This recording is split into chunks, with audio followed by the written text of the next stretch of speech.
अस्सलामुअलैकुम। I hope आप सब अच्छे से होंगे। लेक्चर स्टार्ट करने से पहले आई वुड लाइक टू से sorry for I couldn't deliver any lecture from last 2 months as my laptop had developed some snag owing to which it wasn't available with me.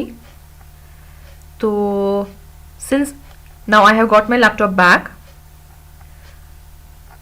now from today we'll resume our lecture series and as all of you know कि हम पढ़ रहे थे general financial rules 2017 जिसके हमने 8 lectures deliver किए थे और उन 8 लेक्चर्स में एज पर सिलेबस हमने chapter 1 introduction, chapter 2 general system of financial management, chapter 5 works और चैप्टर मिसलेनियस सब्जेक्ट कवर किया था। और एज पर सिलेबस हमारा अब एक ही चैप्टर बचता है, दैट इज चैप्टर 4 यानी गवर्नमेंट अकाउंट्स। मैंने बताया था आपको ये चैप्टर थोड़ा बड़ा है इसलिए एट द एंड कवर करेंगे। So as per syllabus chapter 4 में हमें रूल 71 टू रूल 129 कवर करना है, लेकिन आज के वीडियो में हम 71 टू 84 कवर करेंगे।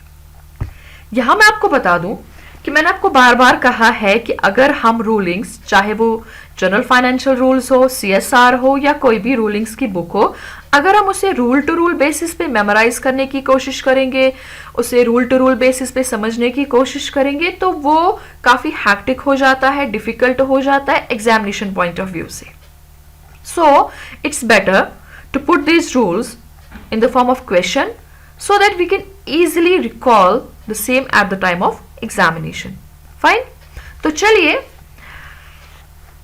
आज का हमारा पहला क्वेश्चन जो है वो कवर करता है rule 71 to 77 and the question is how are government accounts prepared and maintained. यानी गवर्नमेंट की जो अकाउंट्स होते हैं वो कैसे बनाए जाते हैं और कैसे उनकी मेंटेनेंस होती है। ठीक, देखिए गवर्नमेंट के पास जो एक फाइनेंशियल ईयर में पैसा आता है या खर्चा होता है वो थ्रू डेफिनेट अकाउंट्स के थ्रू मैनेज होता है। ठीक, चाहे खर्चा करना हो या रिसीव करना हो तो प्रॉपर अकाउंट्स के थ्रू ये प्रोसीजर होता है। उन अकाउंट्स को हम गवर्नमेंट अकाउंट्स कहते हैं। नाउ हमें क्या बताया गया है कि जो गवर्नमेंट अकाउंट्स है वो ईयरली बेसिस पे प्रिपेयर किए जाते हैं, यानी हर साल अकाउंट्स प्रिपेयर किए जाते हैं फॉर अ पर्टिकुलर ईयर। ठीक, और उन अकाउंट्स में क्या क्या दिखाया जाता है, receipts and disbursement for that year, यानी जिस साल के अकाउंट्स आप प्रिपेयर कर रहे हैं उस साल के रिसीट्स यानी रेवेन्यू एंड डिसबर्समेंट्स यानी एक्सपेंडिचर्स। ठीक है, ये आप दिखाते हैं उस अकाउंट में।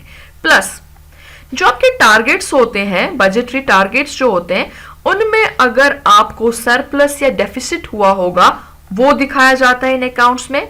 और साथ ही साथ अगर लायबिलिटीज या एसेट्स में कुछ चेंजेस आई हो, चाहे घट गए हो या बढ़ गए हो, वो भी दिखाए जाते हैं। ठीक है, ये अकाउंट्स कौन प्रिपेयर करता है, controller general of accounts. Fine, और इन अकाउंट्स को सर्टिफाई कौन करता है, अकाउंट्स सर्टिफाई करने का काम controller and auditor general of India का है, जो कि अपने रिपोर्ट्स के साथ इन अकाउंट्स को टैली करता है और फिर एक फाइनल रिपोर्ट बना के प्रेसिडेंट को सबमिट करता है और प्रेसिडेंट जो है उस रिपोर्ट को पेश करते हैं पार्लियामेंट में। फाइन, और यहां मैं आपको बता दूं कि controller and auditor general of India को जो ये रिपोर्ट सबमिट करनी होती है प्रेसिडेंट को, उसे preferably within 6 months of the closure of financial year करना पड़ता है। ठीक, नेक्स्ट हमें बताया गया है कि ये जो अकाउंट्स है इनका फॉर्मेट कैसा होना चाहिए। इनका फॉर्मेट प्रेस्क्राइब करता है president on the advice of controller and auditor general of India, यानी CAG ऑफ इंडिया की एडवाइस पे हमें अकाउंट्स प्रेस्क्राइब करता है, यानी अकाउंट्स के फॉर्म्स, अकाउंट्स का प्रोफार्मा, अकाउंट्स के फॉर्मेट्स हमें प्रेस्क्राइब करते हैं वर्दी president of India on the advice of CAG। Fine, on the advice of CAG तो ये अकाउंट्स प्रेस्क्राइब किए जाते हैं, लेकिन इन अकाउंट्स के फॉर्म्स को प्रैक्टिकली कौन करता है रिवाइज या फ्रेम, वो काम दिया गया है मिनिस्ट्री ऑफ फाइनेंस की विंग में कंट्रोलर जनरल ऑफ अकाउंट्स को। ठीक है, और वो इन अकाउंट्स को जो प्रैक्टिकली बनाते हैं, प्रैक्टिकली रूल्स को रिवाइज करते हैं, फ्रेम करते हैं, तो वो ये काम on behalf of president of India करते हैं ऑन द एडवाइस ऑफ कौन, सीएजी, जो हमने अभी बताया कि जो अकाउंट्स होते हैं इनके फॉर्म को प्रेस्क्राइब तो करता है प्रेसिडेंट, यानी ऑर्डर तो निकाल देता है प्रेसिडेंट। जो अकाउंट्स के ये होते हैं फॉर्मेट्स, उनको जो है फाइनलाइज करता है प्रेसिडेंट। ठीक है, लेकिन किसकी एडवाइस पे, controller and auditor general of India की एडवाइस पे। हाँ जी, ये फॉर्मेट, ये प्रोफार्मा, ये तरीका, ये फॉर्म सही है, तो उस एडवाइस को लेकर के प्रेसिडेंट साहब जो है यूनियन के अकाउंट्स यानी गवर्नमेंट के अकाउंट्स को प्रेस्क्राइब कर देते हैं। लेकिन ग्राउंड लेवल पे ये अकाउंट्स को जो है उनके जो फॉर्मेट्स है उन्हें कौन बनाता है, ग्राउंड लेवल पे प्रैक्टिकली इनकी फॉर्मेशन या फॉर्मुलेशन या जिसे हम कहेंगे प्रैक्टिकली इनको ड्रॉ कौन करता है, पहले वो करता है कंट्रोलर जनरल ऑफ अकाउंट्स, जो कि मिनिस्ट्री ऑफ फाइनेंस में एक पोस्ट है। वो बंदा जो उस पोस्ट को हेल्ड करता है, होल्ड कर रहा होता है उस टाइम पे, यानी कंट्रोलर जनरल ऑफ अकाउंट्स, वो ही ग्राउंड लेवल पे अकाउंट्स को बनाते हैं। ठीक, और फिर दिखाते हैं किनको, controller and auditor general of India को, और फिर वो एडवाइस करते हैं किनको, प्रेसिडेंट साहब को, कि हाँ जी ये जो फॉर्म्स ऑफ अकाउंट्स बनाए गए हैं किनके through, controller general of accounts के थ्रू, ये वाले जी हम आपको एडवाइस कर रहे हैं कि आप इनको जो है फाइनलाइज कीजिए, और तब प्रेसिडेंट साहब उन अकाउंट्स को फाइनलाइज करते हैं। समझ आई बात, कंफ्यूजन नहीं है यहां पे। प्रैक्टिकली फॉर्म्स को ड्रॉ करना, अकाउंट्स के फॉर्मेट्स को प्रिपेयर करना किनका काम है, कंट्रोलर जनरल ऑफ अकाउंट्स का काम है, और उन फॉर्म्स को वो सबमिट करते हैं किनको, controller and auditor general of India को। ठीक है, वो देख लेते हैं उनको, और वो सीएजी यानी controller auditor general of India जो है वो फिर प्रेसिडेंट साहब को एडवाइस देते हैं कि हमारे पास जी ये फॉर्म्स है, इन फॉर्म्स को आप जो है आप प्रेस्क्राइब कर दीजिए, सो दैट गवर्नमेंट के वर्क्स उनके थ्रू हो जाए। फाइन। सो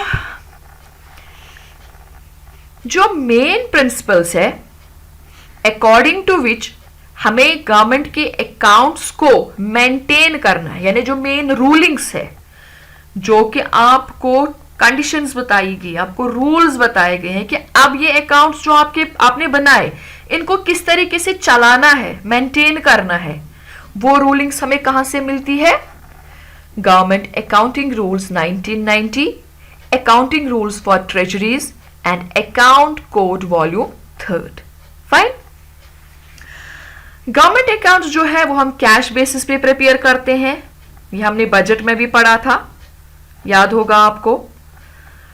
इंडियन रुपी के फॉर्म में प्रिपेयर करते हैं, यानी डॉलर्स वगैरह या और कोई करेंसी नहीं होगी। अगर आपके पास जो है रिसीट्स आए होंगे सम फॉरेन करेंसी में, तो आप उस करेंसी को पहले कन्वर्ट करोगे रुपीज में, एंड देन उस रुपीज का जो आपके पास अमाउंट होगा वही आप अपने अकाउंट में डालेंगे। फाइन। सपोज आपके पास जो है रिसीट आया $10 में, लेकिन आप जो है अपने अकाउंट्स में $10 एंटर नहीं करेंगे। आपको क्या करना है, उन डॉलर्स को पहले आपको इंडियन रुपीज में कन्वर्ट करना है, वो देखना है कितना आएगा, और तब जाके आपको वो इंडियन रुपीज के हिसाब से अकाउंट में एंटर करने हैं। ठीक है। जो अकाउंट्स होते हैं सेंट्रल गवर्नमेंट के, क्योंकि हम यूटी में है तो obviously central government union government के हिसाब से ही चलेगा, स्टेट के हिसाब से नहीं चलेगा। तो और हम पढ़ भी रहे हैं जीएफआर 2017 जो कि बिलोंग करता है यूनियन ऑफ गवर्नमेंट को। सो जो एनुअल अकाउंट्स होते हैं सेंट्रल गवर्नमेंट के, वो फाइनेंशियल ईयर के लिए प्रिपेयर किए जाते हैं, जो हमें पता है 1 April of a year to 31 March of the next calendar year. ठीक है, यानी इस साल के इस कैलेंडर ईयर के 1 अप्रैल से लेकर के नेक्स्ट ईयर के 31 तक जो भी आपका ये जो 12 मंथ बनता है, इसे हम कहते हैं फाइनेंशियल ईयर। तो जो गवर्नमेंट के अकाउंट्स होते हैं वो फाइनेंशियल ईयर के लिए प्रिपेयर किए जाते हैं। ठीक है, समझ आई आपको बात कि अकाउंट्स क्या है, किस लिए बनाए जाते हैं, कैसे बनाए जाते हैं। क्वेश्चन क्या था, how are accounts prepared and maintained. Prepare हमने देखा ईयर टू ईयर बेसिस पे, उस पे क्या क्या हमने दिखाना है। प्रिपेयर में हमने देखा कि सीएजी जो है वो कैसे सर्टिफाई करते हैं, वो कैसे इन अकाउंट्स को फिर कंपाइल करते हैं, एक रिपोर्ट बनाते हैं, कैसे वो प्रेसिडेंट को देते हैं। प्रिपेयर में हमने ये भी देखा कि कौन ग्राउंड लेवल पे इनको ड्रॉ करता है, किसको सबमिट किए जाते हैं और कौन फाइनली प्रिस्क्राइब करता है। Controller general of accounts ground level पे ड्रॉ करेंगे, ठीक है, और उसके बाद जो है वो सबमिट कर देते हैं कंट्रोलर ऑडिटर जनरल को, और वो जो है सबमिट कर देते हैं फाइनली प्रेसिडेंट ऑफ इंडिया को, so that the same may be prescribed for use. Fine, तो ये हो गया किस तरीके से प्रिपेयर किए जाते हैं। फिर उसके बाद हमने देखा कि मेंटेनेंस उनकी क्या होती है, वो as per the rules contained in accounting rules 1990 या बाकी जो यहाँ पे मैंने आपको बताई। और मैंने ये भी आपको बताया कि कैश बेसिस पे मेंटेन करने हैं, इंडियन करेंसी में मेंटेन करने हैं, कोई फॉरेन करेंसी को नहीं लेना है अकाउंट में, और ये फाइनेंशियल ईयर के हिसाब से आपको मेंटेन करने हैं। फाइन, आई बात समझ। तो अगर आप यही चीज रूल टू रूल 71 to 77 पढ़ते तो वैसे इंसान को नहीं रहेगा याद। इस तरीके से आपको ये मैंने सम अप करके दिया, तो मुझे लगता है कि ये काफी अच्छा है एग्जामिनेशन पॉइंट ऑफ व्यू से। ठीक, नाउ अब अभी तक हमने पढ़ा कि गवर्नमेंट अकाउंट्स होते हैं, गवर्नमेंट अकाउंट्स में ये जाता है गवर्नमेंट अकाउंट, लेकिन गवर्नमेंट अकाउंट्स का नाम तो होगा ना कुछ। ठीक है, जैसे हम बैंक में जाते हैं वहां पे हमारा होता है saving account, cash credit account, ठीक, या रेकरिंग अकाउंट, सीसी अकाउंट्स, अलग अलग टाइप के अकाउंट्स हमारे पास वहां होते हैं, तो उनमें हम ट्रांजेक्शन्स करते हैं। तो लेकिन अब जो गवर्नमेंट के अकाउंट्स है, अभी हमने पढ़ा कि गवर्नमेंट के अकाउंट हर साल बनते हैं, इस तरीके से बनते हैं, लेकिन इन अकाउंट्स का नाम क्या है, ये अकाउंट्स किस तरीके से होते हैं, ये कौन से हैं, वो हम देखेंगे। तो गवर्नमेंट अकाउंट्स वो एक फाइनेंशियल अकाउंट्स होते हैं एक गवर्नमेंट के, जिसके थ्रू वो रेवेन्यू और रिसीट्स जो है उनकी ट्रांजैक्शन करते हैं। ठीक, रेवेन्यू रिसीट्स प्लस आप यहां पे लिखेंगे कि एक्सपेंडिचर। फाइन, मैंने यहां लिखा नहीं है, रेवेन्यू रिसीट्स एंड एक्सपेंडिचर्स की ट्रांजैक्शन जिन अकाउंट्स के थ्रू गवर्नमेंट करता है उन्हें हम कहते हैं गवर्नमेंट अकाउंट्स। ठीक, यहां मैंने एक्सपेंडिचर नहीं लिखा है तो आप वो मेंशन कर देंगे, through which transactions of revenue receipts and expenditure are carried out. Government की वो फाइनेंशियल अकाउंट्स, ऑब्वियसली बहुत सारे टाइप्स के अकाउंट्स होते हैं, गवर्नमेंट के फाइनेंशियल अकाउंट्स जिनके थ्रू पैसों का ट्रांजैक्शन हो, चाहे वो रेवेन्यू हो या वो एक्सपेंडिचर हो, ठीक, उसे हम कहते हैं गवर्नमेंट अकाउंट्स।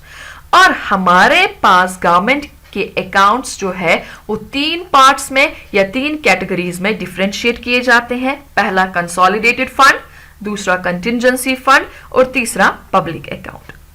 काफी फेमिलियर होंगे आप इन तीनों के साथ, बार बार हमने इनको पढ़ा है, तो मैंने नीचे लिंक दी है, तो इन 3 अकाउंट्स पे मैं ऑलरेडी लेक्चर दे चुकी हूं, वहां काफी वास्ट डिटेल्स है कि ये 3 अकाउंट्स कैसे होते हैं, किस तरीके से इनमें क्या क्या जो है जाता है, कौन कौन सा रेवेन्यू किस अकाउंट में जाता है, वो वहां पे सारा इन पे मैंने ऑलरेडी दिया हुआ है। ठीक है, तो गवर्नमेंट अकाउंट्स और दोज अकाउंट्स जिनमें गवर्नमेंट की financial transactions related to revenue and expenditures होती है। ठीक, और गवर्नमेंट अकाउंट्स जो है वो 3 पार्ट्स में या 3 काइंड्स या 3 कैटेगरीज में होते हैं, जिसे हम कहते हैं consolidated fund, contingency fund and public account. ठीक, ये हर किसी गवर्नमेंट के होते हैं, चाहे वो स्टेट की हो, चाहे वो यूटी की हो या चाहे वो यूनियन की हो। और इन तीनों अकाउंट्स को मैंने काफी अच्छे तरीके से एक्सप्लेन किया है, लिंक आपको नीचे यहाँ पे दी गई है, तो आप इस लिंक के थ्रू जाइए और आपको ये अकाउंट्स का पूरा एक्सप्लेनेशन मिल जाएगा। Fine, now give the classification of transaction in government accounts, यानी जब हम इन गवर्नमेंट अकाउंट्स में पैसा डालते हैं या इन अकाउंट से जो पैसा निकाला जाता है वो किस तरीके से किस क्लासिफिकेशन के थ्रू होता है वो हमें बताना है। ठीक, जैसे हमें पता है कि जब भी हम चाहे पैसा भरे ट्रेजरी बैंक वगैरह के थ्रू या जीआर के थ्रू, या जब भी हम एक्सपेंसेस करते हैं, चाहे हमारी सैलरी बिल्स हो, चाहे हमारी बाकी एक्सपेंसेस की बिल्स हो गवर्नमेंट की, हमारी गवर्नमेंट की, ठीक है, तो हम उन पे मेंशन करते हैं हेड्स, मेजर हेड वगैरह, सब मेजर हेड, ऑब्जेक्ट हेड, ठीक है। तो वही होती है क्लासिफिकेशन कि आपके जो ये मेन 3 हेड्स है अकाउंट्स के, चाहे कंसोलिडेटेड हो, चाहे कंटिजेंसी हो, पब्लिक अकाउंट हो, तो इनके जो सब हेड्स है जिनके थ्रू फाइनली पैसा इन तक पहुंचता है, ये एक जिसे हम कहेंगे फाइनल एक टैंक है कंसोलिडेटेड फंड। लेकिन इस कंसोलिडेटेड फंड में अलग अलग सोर्सेज से पैसा आता है, ठीक, टैक्स से आता है, नॉन टैक्स से आता है, फाइन से आता है, कहीं से भी, जिस भी, मैं आपको एग्जाम्पल ये दे रही हूं, तो वो अलग अलग सोर्सेस से पैसा आता है।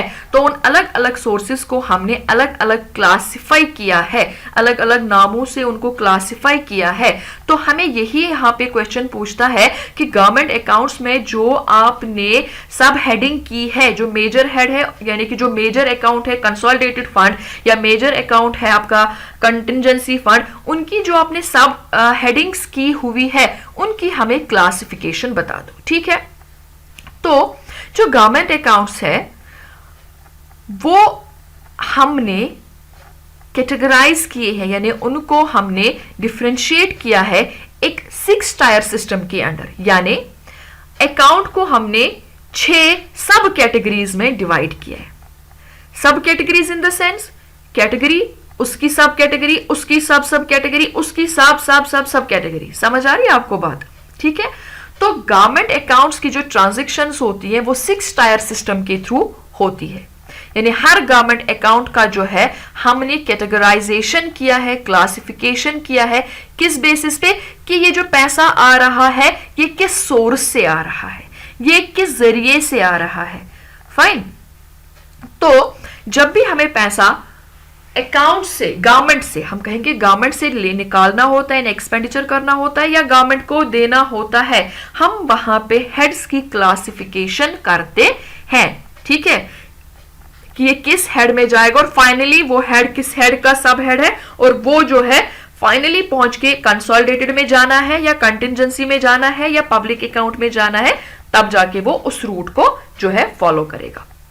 तो पहला हमारा जो आता है वो होता है मेजर हेड, फिर सब मेजर हेड, फिर माइनर हेड, सब हेड, डिटेल्ड हेड और ऑब्जेक्ट हेड, ठीक। तो ये क्लासिफिकेशन जो है ये ड्राइंग एंड डिसबर्सिंग ऑफिसर्स या ड्राइंग ऑफिसर्स बिल्स वगैरह में भी लिख देते हैं। आप सबने देखा होगा, जो भी अकाउंट्स के साथ होंगे, जो भी बजट के साथ होंगे, जब हम बजट प्रिपेयर करते हैं उस टाइम पे भी हमें ये क्लासिफिकेशन देनी पड़ती है कि हम किस हेड के अंडर, किस स्कीम के अंडर, किस एक्शन के अंडर, किस एक्टिविटी के अंडर पैसे मांग रहे हैं, है ना। तो दैट मीन्स आपकी जो गवर्नमेंट अकाउंट्स की एक कैटेगराइजेशन होती है उसे हम कहते हैं क्लासिफिकेशन ऑफ गवर्नमेंट अकाउंट्स, और ये क्लासिफिकेशन जो है वो 6 टायर सिस्टम के थ्रू होती है, ठीक। तो पहला जैसे हमने देखा मेजर हेड जो है वो मेन फंक्शंस ऑफ गवर्नमेंट को रिप्रेजेंट करता है, ठीक। अभी मैं आपको और एग्जांपल से समझाऊंगी। ये मेजर हेड का सब हेड यानी सब मेजर हेड, यानी मेजर हेड के हिस्से, इसके सब छोटे छोटे हिस्से हमने कर दिए, ठीक। इसके अंडर क्या क्या आता है, मेजर हेड के अंडर इसका सब मेजर हेड यानी सब हेड इसका है, वो जो जितनी सारी फंक्शंस मेजर हेड के अंडर आती है उन फंक्शंस की अलग अलग सब फंक्शंस होंगी, उनको कैटेगराइज करता है। फाइन। यानी फंक्शन ए है मेजर हेड की, ठीक। इस फंक्शन ए के अंडर 10 सब फंक्शंस आती है तो वो सब मेजर हेड बनाती है, ठीक है। फिर माइनर हेड हर एक फंक्शन का, जो कि सब फंक्शन हमने अभी बोला, उसके प्रोग्राम्स को, उसके ऑब्जेक्टिव्स को रिप्रेजेंट करती है। सब हेड या सब माइनर हेड उन प्रोग्राम्स या उन सब फंक्शंस या उन ऑब्जेक्टिव्स की स्कीम्स को रिप्रेजेंट करता है। डिटेल्ड हेड सब स्कीम्स को प्रेजेंट करता है, और ऑब्जेक्ट हेड जो है वो प्राइमरी यूनिट ऑफ एप्रोप्रिएशन को फाइनली फिर क्या करता है, रिप्रेजेंट करता है। समझ आई बात।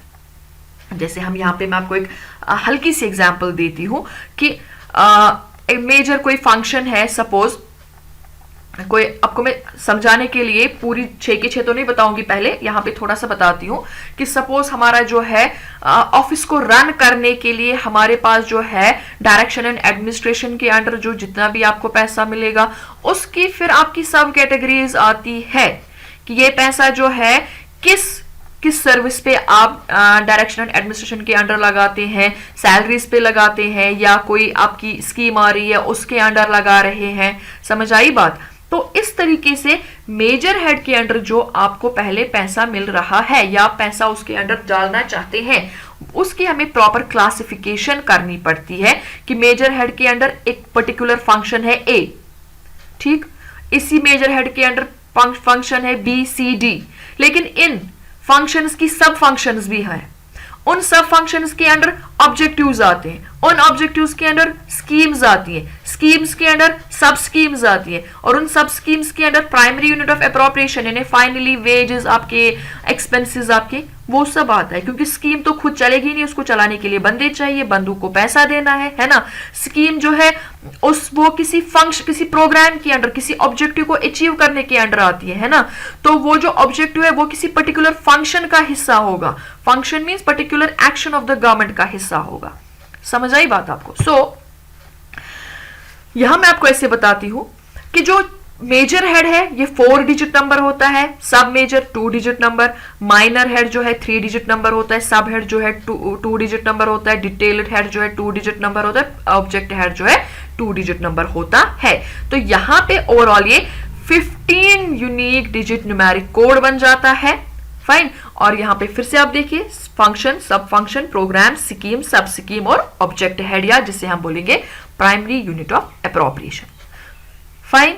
आई आपको बात समझ कि गवर्नमेंट के जो मेजर हमने 3 अकाउंट्स देखे उनकी सब कैटेगरीज क्या है, उनकी सब कैटेगरीज ये 6 तरीके के हेड्स है और इसे हम कहते हैं 6 टायर सिस्टम, जिनमें हर हेड का अलग एक यूनिक डिजिट कोड है, ठीक, और हर एक हेड की एक प्रॉपर अपनी अपनी रिप्रेजेंटेशन है।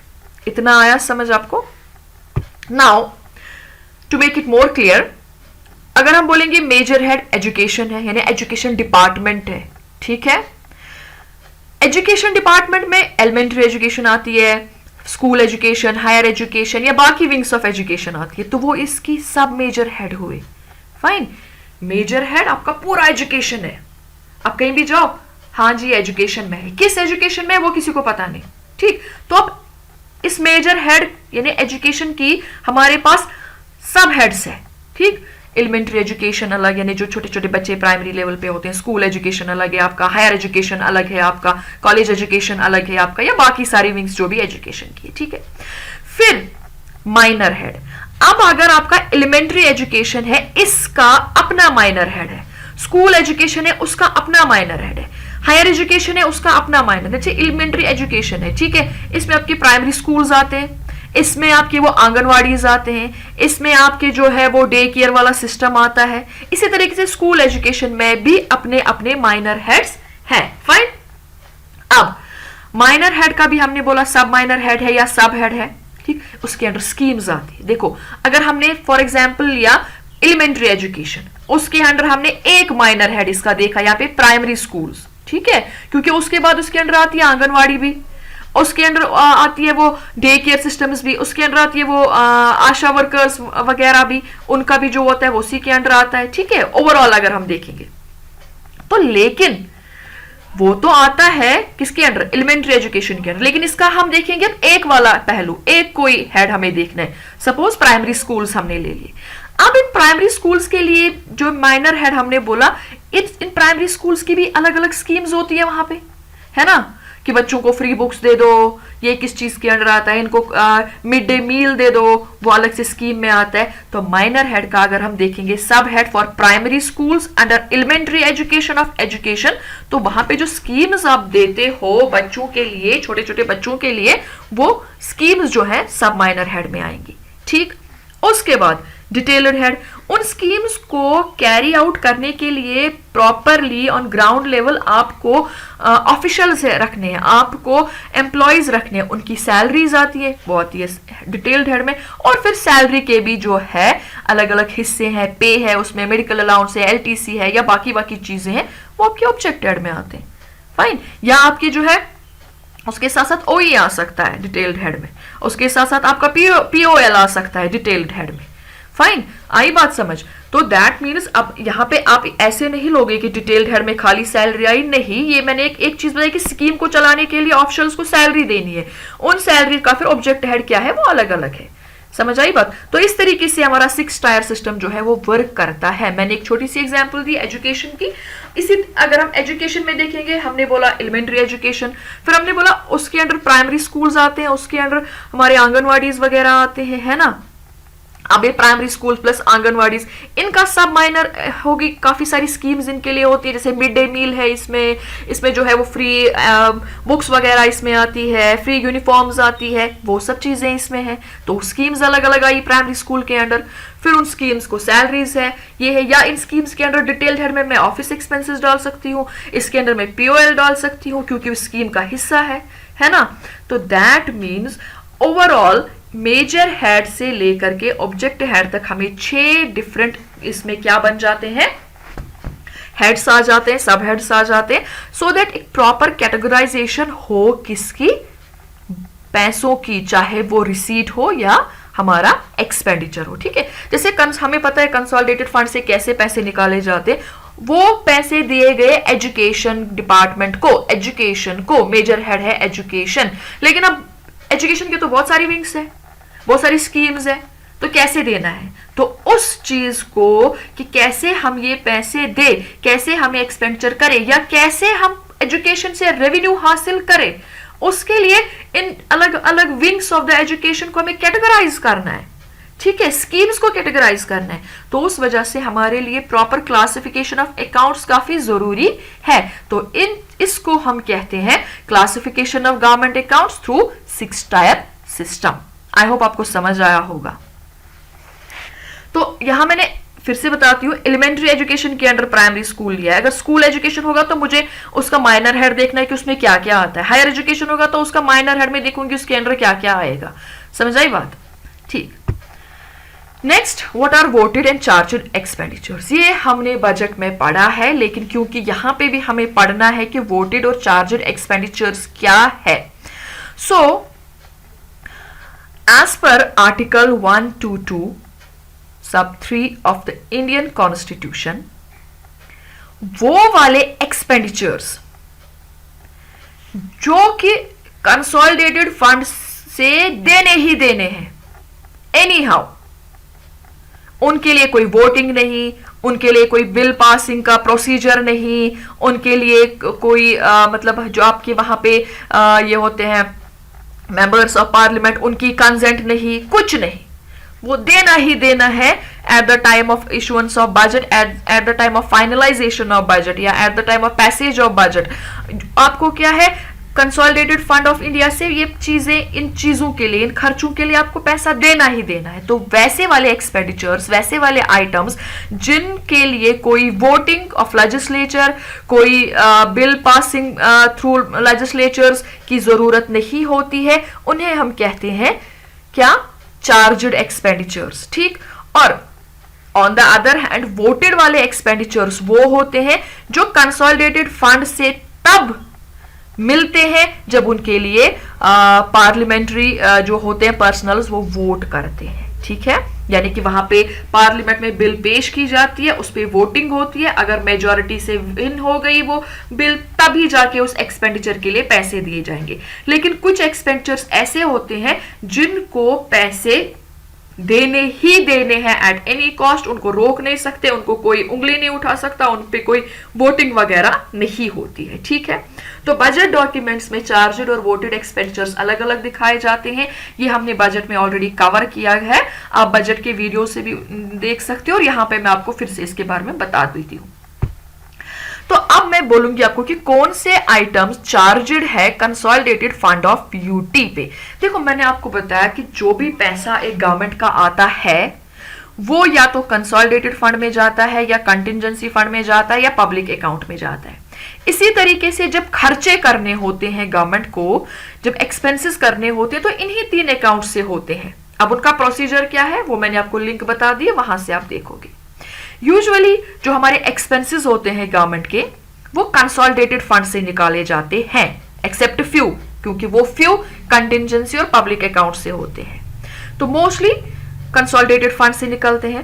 कंसोलिडेटेड फंड से पैसे निकालने के लिए एक बहुत बड़ी बजटरी प्रोसेस होती है, जिसे हम कहते हैं कि बजट स्टार्ट हो गया, बजट की प्रोसेस स्टार्ट हो गई। ठीक है, तो कंसोलिडेटेड फंड से ऐसे ही नहीं इंसान पैसे निकाल सकता है, उसके लिए बजट की एक बहुत बड़ी प्रोसेस बनाई गई है, बजटरी प्रोसेस जो है, जिसमें बजट की कंसोलिडेशन, पैसेज, फाइनलाइजेशन वगैरह होती है। ठीक है, सो हम उधर नहीं जाएंगे, वो हमने ऑलरेडी बजट में अच्छे तरीके से कवर किया है।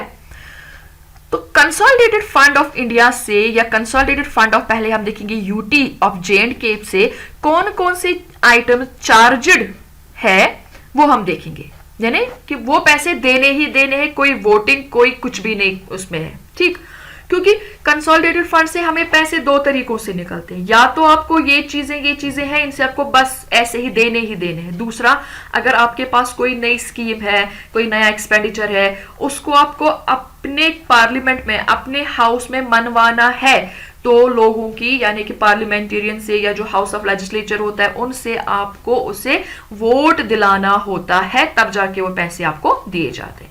तो चार्जर में हमने बोला कि ये आपको देने ही देने हैं, there is no voting for these items. ठीक, तो चार्जर में कौन कौन सा आता है?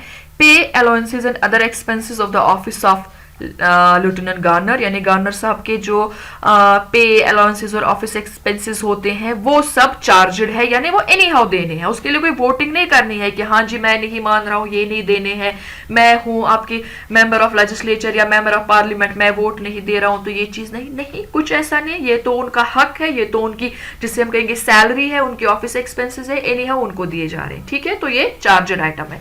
इसी तरीके से पे allowances and other expenses of the office of जजेस of High Court, pay allowances and other expenses of Speaker and Deputy Speaker of Legislative Assembly, pay allowances and other expenses of any commission constituted by the government for any purpose, यानी commission, अगर government of UT कोई commission create करती है तो उस commission, जैसे हमारे पास होती है पब्लिक सर्विस कमीशन थी, वुमेन्स कमीशन थी, इस कमीशन का मतलब वो एक ऑर्गेनाइजेशन, कमीशन इज इन कि कुछ और मतलब आप यहां लेंगे, कमीशन मीन्स एक organisation to be created by the government under proper rules. ठीक है, जैसे पब्लिक सर्विस कमीशन है, वुमेन्स कमीशन है, इसी तरीके से बहुत सारी कमीशन है यहाँ पे। तो कोई कमीशन अगर गवर्नमेंट ने बनाई, that means it's also a government department, but हम इसे डिपार्टमेंट नहीं कहेंगे, इसको कमीशन का नाम दिया जाता है फॉर सम रीजंस, वो अलग बात है। तो उस कमीशन के अंडर जितने सारे ऑफिशियल्स काम कर रहे होंगे, जो उस कमीशन का एक्सपेंसेस वगैरह होगा, वो भी किसमें आता है? चार्जड आइटम है वो भी। Expenditure incurred by the LG in discharging special responsibilities. देखिए एलजी साहब के ऊपर बहुत सारी रिस्पॉन्सिबिलिटीज है, पूरी यूटी की रिस्पॉन्सिबिलिटीज है। अभी उनको जो है यहाँ से वहां जाना है, वहां से यहाँ जाना है, जम्मू से कश्मीर आना है, या बहुत सारी उनकी स्पेशल रिस्पॉन्सिबिलिटीज होती है। उनको निभाने में अगर जो भी एक्सपेंडिचर एलजी साहब को इनकर होता है ओवर एंड अबो उनके अपने जो ए के अंडर ऊपर है, तो वो भी चार्जड एक्सपेंडिचर है। ठीक, repayment of loans, advances and their interest. देखिए अगर जेके की गवर्नमेंट ने कुछ लोन्स लिए हैं, कुछ एडवांसेस उठाए हैं, उनको पेमेंट वापस करनी है, जहां से भी उठाए, चाहे फाइनेंशियल बैंक से उठाए हैं, चाहे ओपन मार्केट से उठाया है, चाहे दूसरी गवर्नमेंट से लिए हैं या यूनियन से लिया है लोन एडवांस, उनको तो रिपे करना है। ठीक है, और साथ ही साथ रिपेमेंट के साथ उसका इंटरेस्ट भी देना है ना। तो ये पैसा जो कि लोन्स की रिपेमेंट में और इंटरेस्ट में गवर्नमेंट को देना पड़ता है ना, तो वो भी चार्जड होगा। अब इस चीज गवर्नमेंट ने जो है 10 करोड़ का लोन ले लिया किसी दूसरी गवर्नमेंट से या किसी फाइनेंशियल इंस्टीट्यूशन से या ओपन मार्केट से, तो आप इस लोन की रिपेमेंट को वोट तो नहीं करोगे ना कि हाँ देना है, नहीं देना है, नहीं जी मुझे नहीं, मैं नहीं मानता हूं, नहीं देना है, नहीं, ये ऐसी चीजें आपको एनी हाउ देनी है ना। तो ये चीज भी चार्जड ही है। सिंकिंग फंड्स भी चार्जर में आते हैं, ये भी हमने बजट में अच्छे से कवर किया है कि सिंकिंग फंड्स क्या होते हैं। और अगर कोर्ट ऑफ लॉ यानी कोर्ट में कोई केस चल रहा हो, उस केस को गवर्नमेंट, मतलब गवर्नमेंट की तरफ से, गवर्नमेंट को कोई केस चल रहा हो कोर्ट में और उस केस के रिगार्डिंग जितने सारे एक्सपेंसेस हो रहे होंगे गवर्नमेंट को, वो भी होते हैं चार्जड आइटम से। ठीक है। नाउ अब हम देखेंगे, क्योंकि हम जनरल फाइनेंशियल रूल्स 2017 पढ़ रहे हैं तो रिलेट करता है यूनियन ऑफ इंडिया को, तो हम देखेंगे कि यूनियन ऑफ इंडिया के कंसोलिडेटेड फंड पे कौन कौन से आइटम्स चार्जड है। ठीक है। जैसे हमने वहां पे देखा पे ऑफिस एक्सपेंसेस वगैरह एलजी साहब के, तो यहाँ पे प्रेसिडेंट साहब के होते हैं। ठीक है। The emoluments and allowances of president and other expenditures relating to his office. ठीक। Salaries and allowances of chairman and deputy chairman of the Council of States and the speaker and the deputy speaker of House of the People. Debt charge for which the government of India is liable, including interest, sinking fund charges and redemption charges and other expenditures relating to the raising of loans and the services and reduction of debt. ये मैंने आपको भी बताया कि जो भी loans and liabilities या interests वगैरह होगी गवर्नमेंट पे, उनकी रिपेमेंट जो है वो क्या होती है, चार्जड, यानी वो डेट होती है तो वो चार्जड आता है। ठीक है। इससे ऊपर मैंने लिखा है बी के अंडर सैलरीज एंड अलाउंसेस किन किन की, और ए में भी लिखा है किन की सैलरीज एंड अलाउंसेस। ठीक। डी के अंदर हमें बताया जा रहा है salaries, allowances and pensions payable to or in respect of जजेस ऑफ सुप्रीम कोर्ट। अगर आप देखेंगे, अगर हम यूटी की बात करेंगे तो जजेस ऑफ हाई कोर्ट, अगर आप यूनियन की बात करेंगे तो जजेस ऑफ सुप्रीम कोर्ट, अगर आप यूटी की बात करेंगे तो एलजी साहब आते हैं, अगर आप यूनियन की बात करेंगे तो प्रेसिडेंट साहब आते हैं। ठीक है। अगर आप यूटी की बात करेंगे तो जो भी लेजिस्लेटिव असेंबलीज के आप हमारे जो होते हैं, जैसे अभी हमने पढ़ा लेजिस्लेटिव असेंबली के डिप्टी स्पीकर वगैरह और स्पीकर, उनके आते हैं एक्सपेंसेस वगैरह, और यहाँ पे जो है हमारे पास काउंसिल ऑफ स्टेट्स के डिप्टी चेयरमैन और चेयरमैन साहब और speaker and deputy speaker of house of people आता है। ठीक है। तो ऑब्वियसली ये सेम है, बट उस जगह पे कौन रिप्रेजेंट कर रहा है यूनियन में और यूटी पे कौन रिप्रेजेंट कर रहा है, नाम डिफर हो रहे हैं। ठीक है। अदरवाइज बेसिकली सेम है कि किसकी सैलरी जा रही है। उसके बाद pension payable to or in respect of जजेस of federal court, federal court के जजेस की जो भी पेंशन वगैरह होती है वो आती है, या जजेस ऑफ हाई कोर्ट किसी भी स्टेट के, या आपको मैंने जो भी यूनियन जो कि टेरिटरी ऑफ इंडिया में फॉल होते हो, ठीक है, उनकी पेंशन वगैरह भी चार्जड ही आते हैं। सैलरी, अलाउंसेस एंड पेंशन किनका, controller and auditor general of India का। ठीक।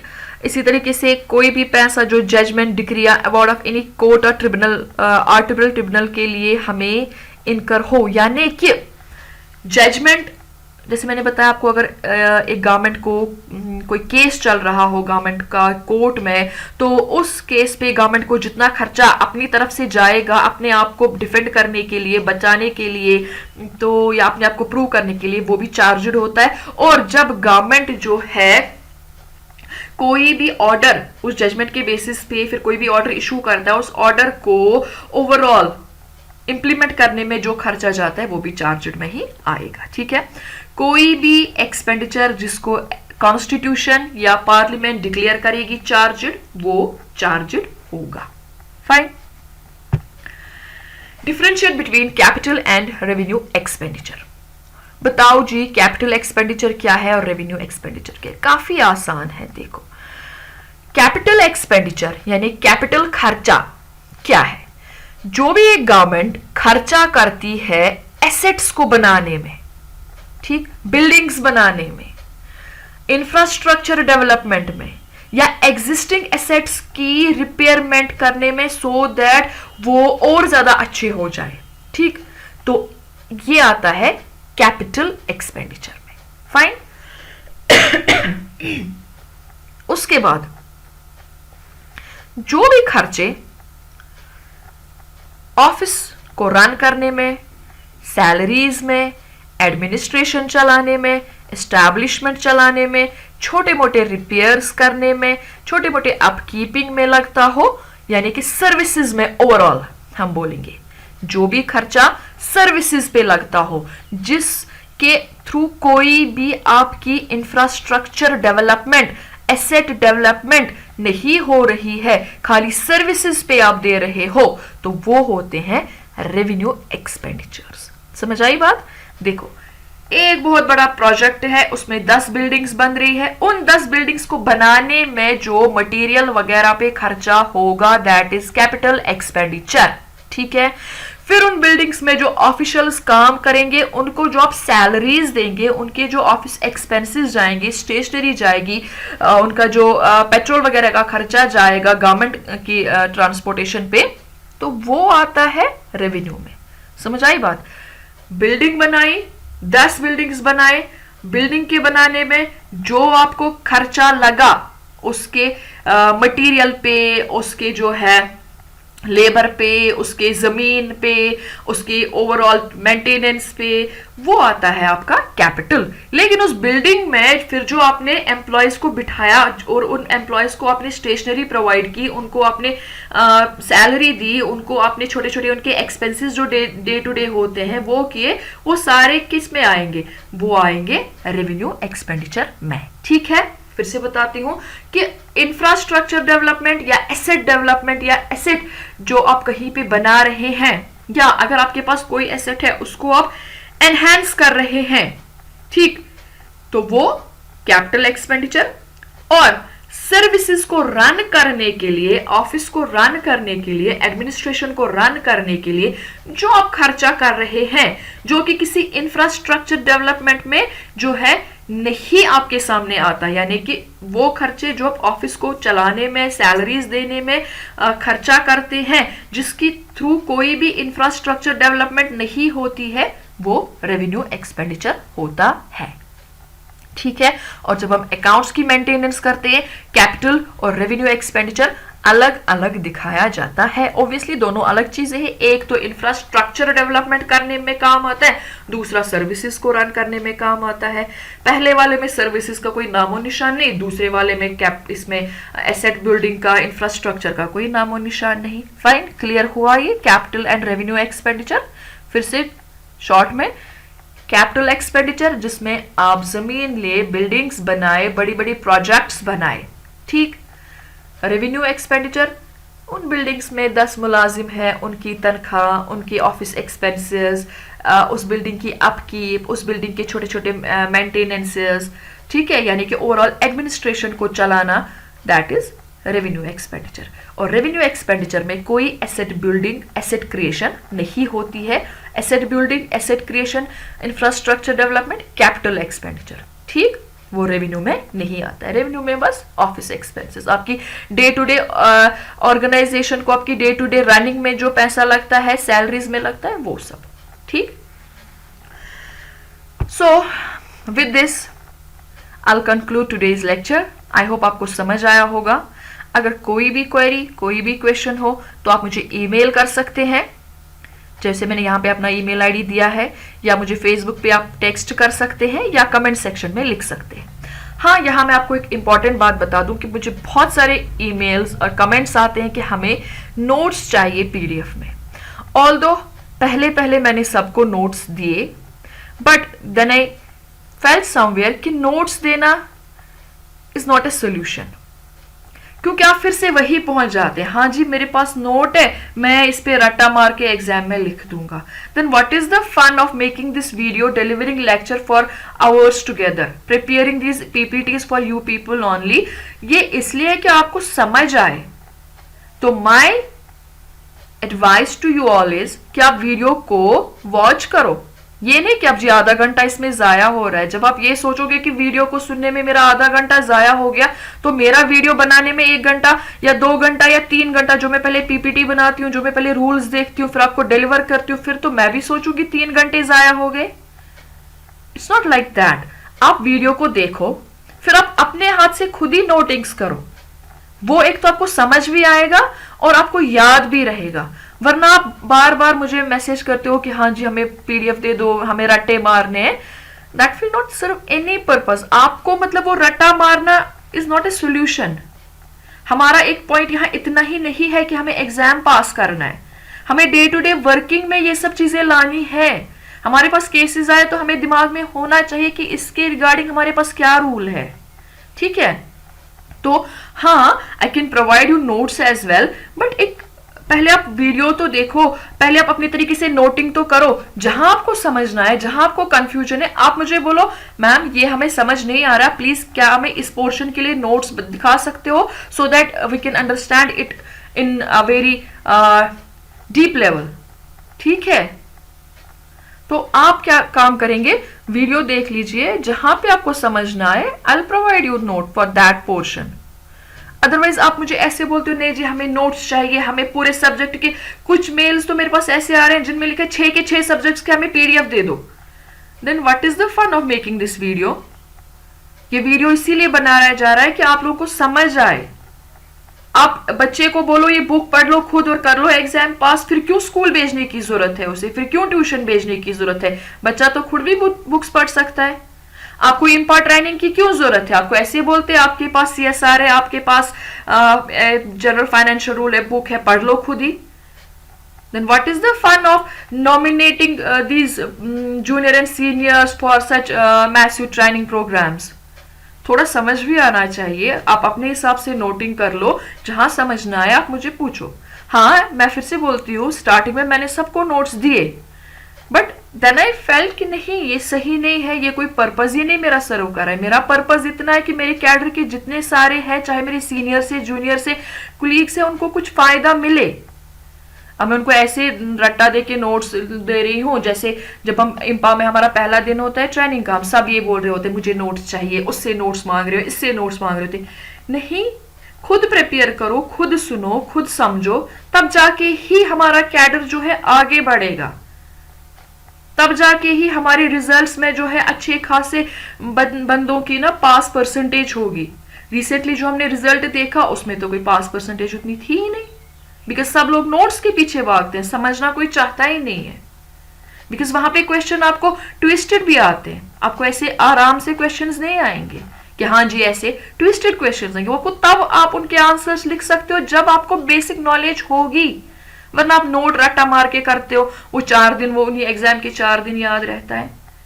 प्लीज आई रिक्वेस्ट यू, कुछ एफर्ट्स एक्सर्ट करो, आप put some efforts from your own end, so that आपको खाली एग्जाम का नहीं, अपनी सर्विस का भी कुछ रहे कि नहीं, हम जो पैसा ले रहे हैं गवर्नमेंट से उसके अगेंस्ट हम कुछ काम भी कर रहे हैं, हम सर्व कर रहे हैं। एक सेटिस्फेक्शन रहे अपने आप में कि मैं जो ये पोस्ट होल्ड कर रहा हूं या कर रही हूं, इसका जो एक मेरे पास, मेरे ऊपर जिम्मेदारी है, मैं वो सच में निभा पा रहा हूं या निभा पा रही हूं। ऐसा नहीं है कि बस तनख्वाह ली और खत्म मसला। Please I request you all, video का मेरा मकसद सिर्फ ये नहीं है कि बस मुझे शायद मोनेटाइजेशन हो जाए और मुझे पैसे मिले। आप सब टैक्स से भी हैं, आप सब कहीं से भी चेक कर सकते हो, मेरे चैनल पे मोनेटाइजेशन नहीं है अभी। It's just for the sake of your well being. आप प्लीज इस चीज को समझिए, नोट्स पहले खुद बनाइए। जहां पे भी परेशानी हो, मैं आपके हर ईमेल, हर कमेंट का रिप्लाई करती हूँ, हर टेक्स्ट का रिप्लाई करती हूँ, no matter when and how, but आप थोड़ा अपनी तरफ से भी एक्सर्शन दिखाइए। आई होप आप मेरी बातों को अदरवाइज नहीं लेंगे। It's only for the good of your own self. So let me conclude this video. खुदा हाफिज।